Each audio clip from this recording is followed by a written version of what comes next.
Selamlar Yeşil Yolculuk ailesi. Bugün yine ezberleri bozmaya, bildiğiniz doğruları sorgulatmaya ve mutfağınızdaki gizli kahramanları ortaya çıkarmaya geldik. Şu senaryoyu hepimiz yaşamışızdır. Gece saatler ilerlemiş, televizyon karşısında veya yatağınızda uzanıyorsunuz. Akşam yemeğinin üzerinden saatler geçmiş ve midenizde o hafif, rahatsız edici kazınma başlamış. Aklınız buzdolabına gidiyor. Acaba ne yesem, diye düşünüyorsunuz.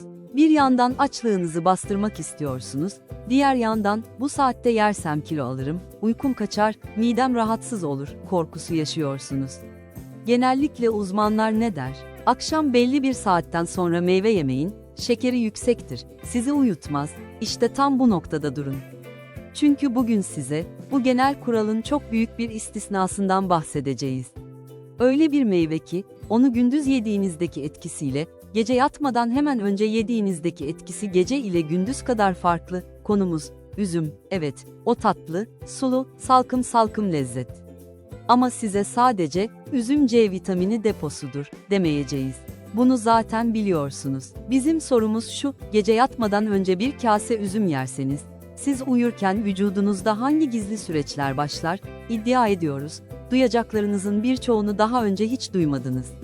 Hazırsanız, arkanıza yaslanın ve gece başlayan bu yeşil yolculuğa çıkalım. Gece yenen üzümün vücuttaki ilk durağı, şaşırtıcı bir şekilde mideniz değil, beyninizdir.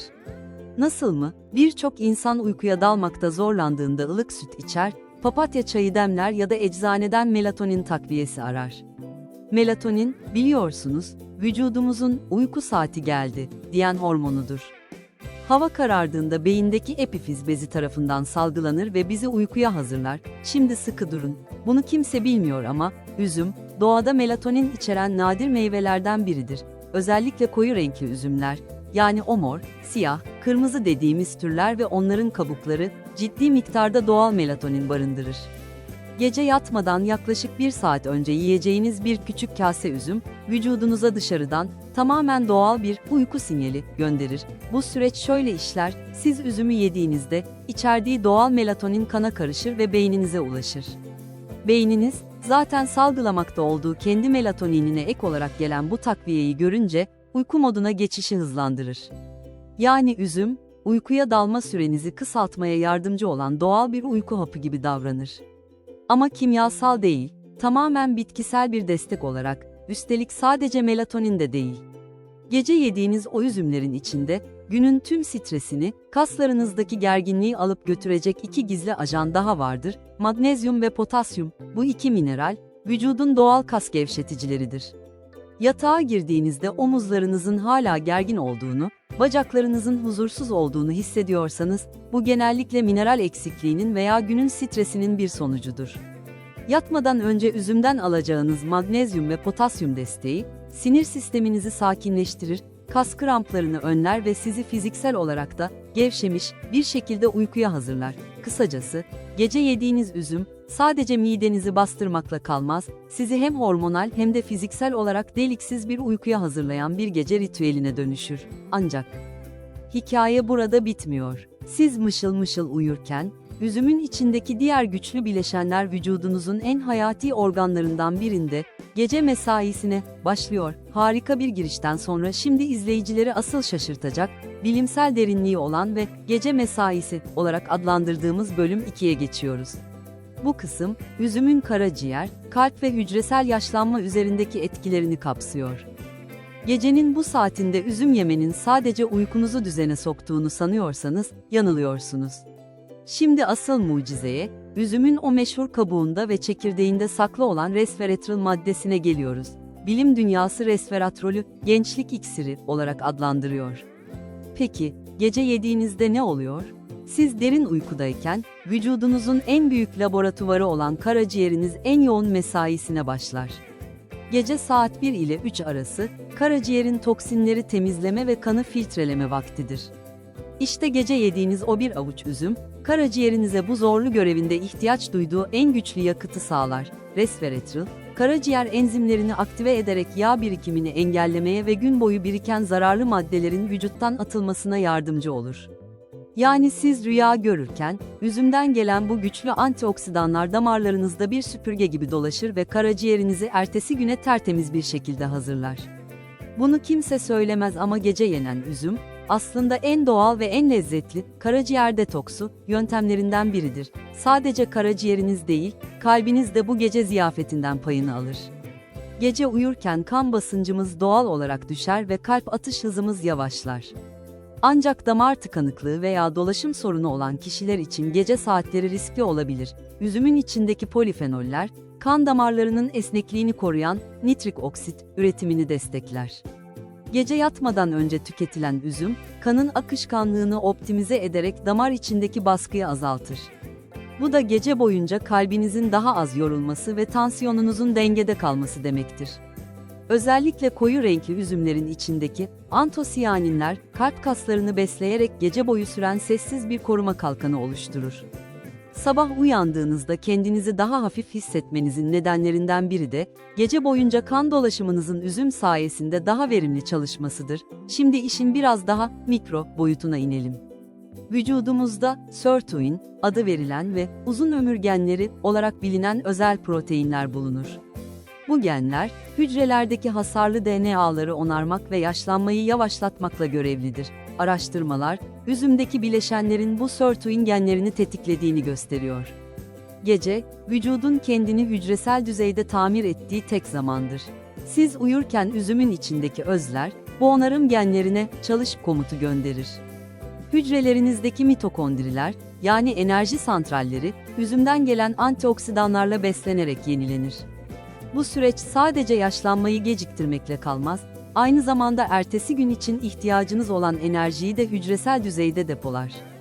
Genç kalmanın sırrı nedir, diye soranlara vereceğiniz cevap artık belli, gece yatmadan önce yenen o bir avuç mucizevi üzüm, burada en çok merak edilen soruya da açıklık getirelim. Ama üzüm şekerli bir meyve değil mi? Gece yemek şekerimi yükseltmez mi? Evet, üzüm doğal şeker içerir ancak üzümün glisemik yükü sanıldığı kadar yüksek değildir.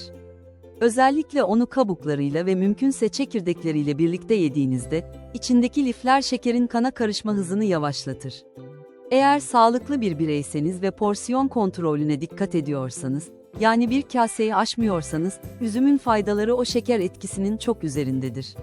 Ancak diyabet hastasıysanız, bu konuda mutlaka doktorunuza danışarak hareket etmelisiniz.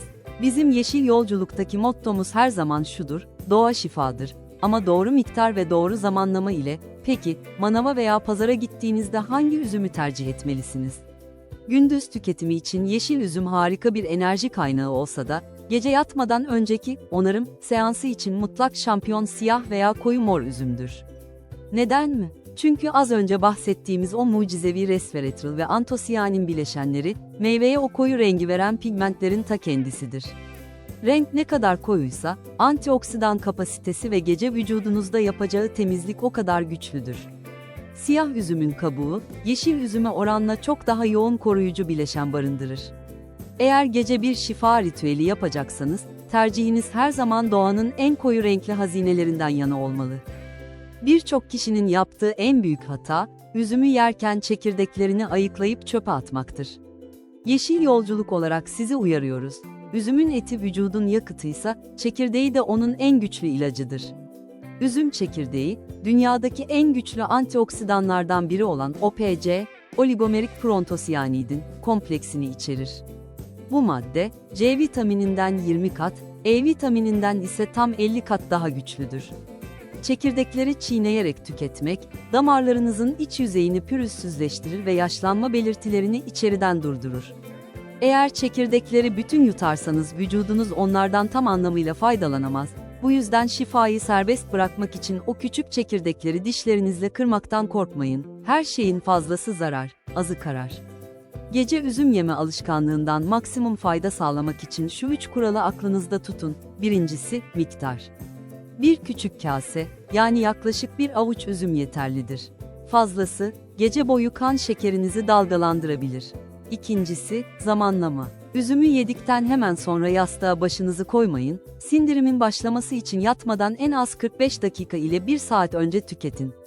Üçüncüsü ise temizlik. Üzümlerin üzerindeki o beyaz puslu tabaka bazen doğal meyve mumudur, bazen ise tarım ilacı kalıntısıdır. Bu yüzden üzümlerinizi mutlaka karbonatlı ve sirkeli suda bekletip iyice yıkayarak tüketin. Gördüğünüz gibi, doğa biz uyurken bile bizim için çalışmaya devam ediyor. Basit bir salkım üzüm, doğru zamanda tüketildiğinde bir uyku ilacına, bir karaciğer temizleyicisine ve bir gençlik iksirine dönüşebiliyor. Gece yatmadan önce yiyeceğiniz o bir avuç üzümle, vücudunuza, kendini onar, emrini verin ve sabah bambaşka bir enerjiyle uyanmanın tadını çıkarın. Yeşil Yolculuk ailemiz, bugün de bir doğa sırrının sonuna geldik. Sizin favori üzümünüz hangisi? Çekirdekli mi yoksa çekirdeksiz mi tercih ediyorsunuz? Yorumlarda deneyimlerinizi paylaşmayı unutmayın. Bu bilgiler size ışık olduysa videoyu beğenerek ve kanalımıza abone olarak bu yolculukta bize eşlik edebilirsiniz. Sevdiklerinizin de bu gizli bilgiden haberdar olması için onlarla paylaşmayı ihmal etmeyin. Unutmayın, en büyük zenginliğiniz sağlığınızdır. Bir sonraki şifa dolu videoda görüşmek üzere, sağlıkla kalın, yeşil yolculukta kalın.